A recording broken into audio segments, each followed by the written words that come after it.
Hello friends, तो आज बिना बुक खोले ही दो इम्पॉर्टेंट अपर लिम्ब के नर्व रिवाइज करते हैं, that is radial nerve and ulnar nerve. So let's start with radial nerve. Radial nerve posterior cord of brachial plexus की टर्मिनल ब्रांच है।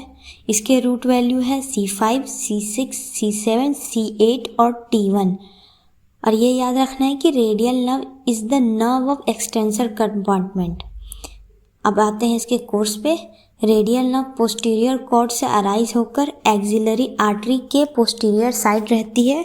उसके बाद ये ट्रायंगुलर इंटरवल के थ्रू एक्सिला से बाहर निकलती है और पोस्टीरियर कंपार्टमेंट में एंटर करती है। पोस्टीरियर कंपार्टमेंट में आकर ये प्रोफंडा ब्रेकाई आर्टरी के साथ ह्यूमरस के रेडियल ग्रूव में ट्रैवल करती है। रेडियल ग्रूव को क्रॉस करने के बाद radial nerve lateral intermuscular septum को पियर्स करती है और पोस्टीरियर कंपार्टमेंट से एंटीरियर कंपार्टमेंट में आ जाती है।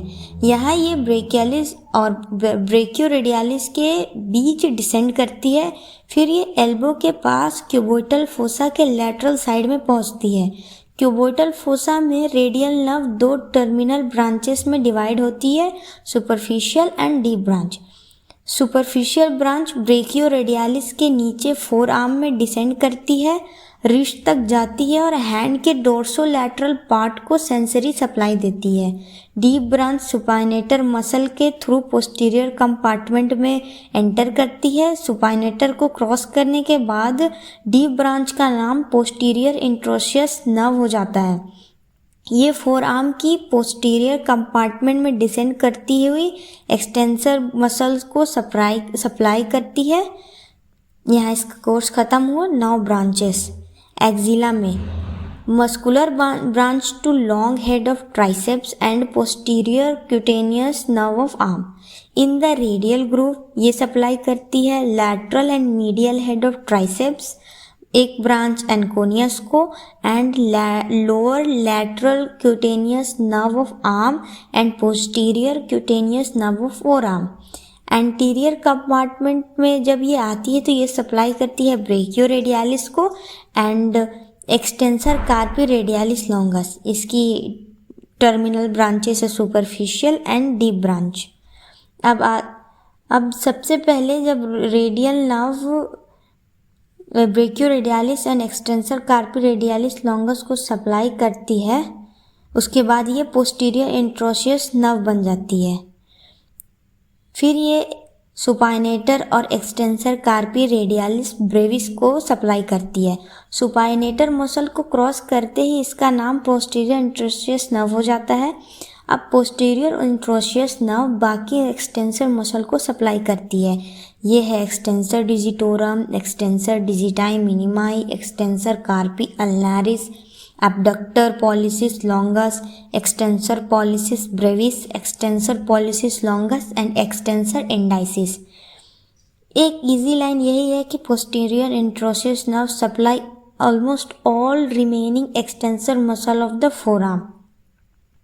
और सेंसरी सप्लाई ये सप्लाई करती है posterior part of arm, lower lateral part of arm, posterior part of four arm and dorso lateral part of hand.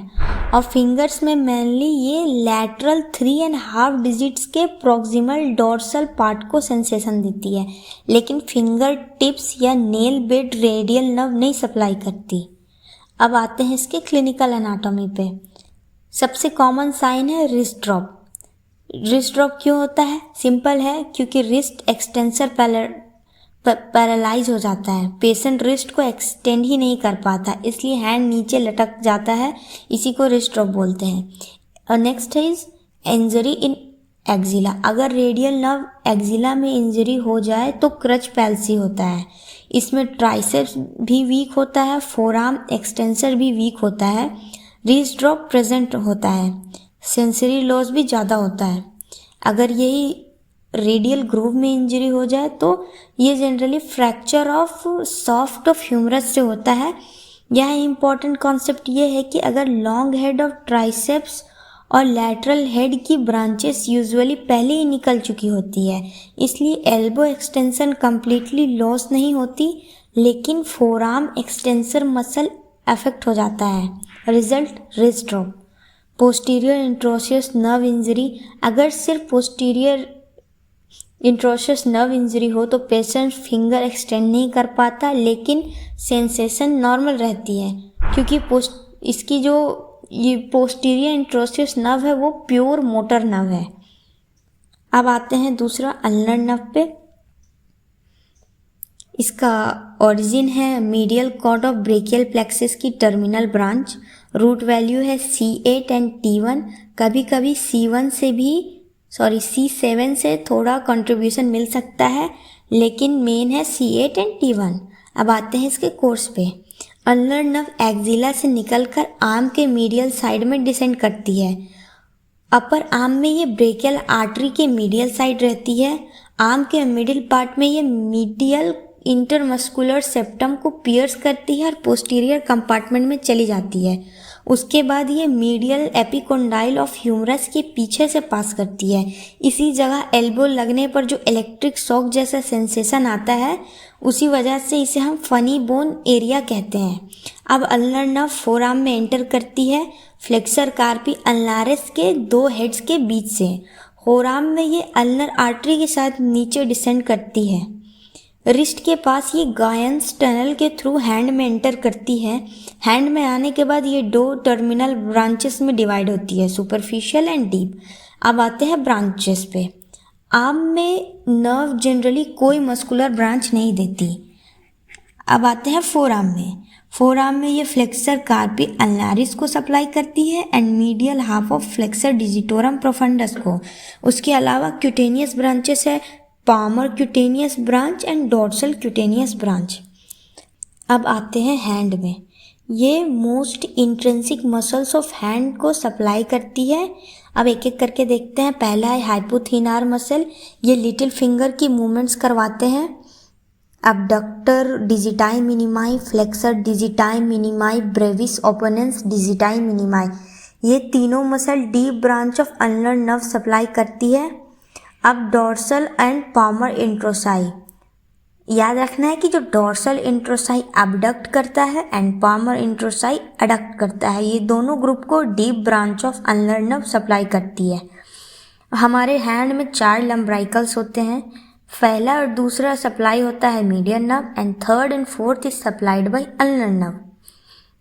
Thumb muscle, important muscle जो ulnar nerve supply करती है वो है एडक्टर पॉलिसिस एंड डीप फेडो flexor pollicis brevis. बाकी thenar muscle is supplied by median nerve. एक छोटी सी मसल जो है पामरिस ब्रेविस, उसको superficial branch of ulnar nerve supply करती है, ऑल्दो ये इन जनरली सेंसरी होती है। अब आते हैं सेंसरी सप्लाई पे। अल्नर नर्व सेंसेशन देती है लिटिल फिंगर को and medial half of ring finger, और इनके पामर और डॉर्सल साइड के कॉरस्पॉन्डिंग हैंड एरिया को भी सेंसेशन देती है।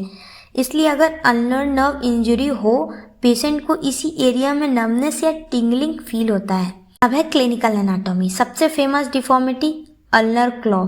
नॉर्मली ये रिंग फिंगर और लिटिल फिंगर में ज़्यादा प्रोमिनेंट होती है। रीज़न, इंट्रोसाई और third and fourth lumbrical paralyse हो जाते हैं।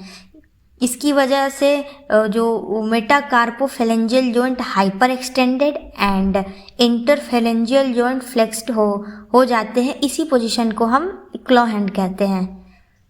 Finger abduction and adduction, patient finger को प्रॉपर्ली स्प्रेड नहीं कर पाता और फिंगर को वापस एक साथ भी नहीं ला पाता। रीज़न, इंट्रोसाई मसल पैरालाइज हो जाते हैं। फ्रॉमेंट साइन, पेशेंट को थंब और फिंगर इंडेक्स फिंगर के बीच एक पेपर पकड़ने को बोला जाता है।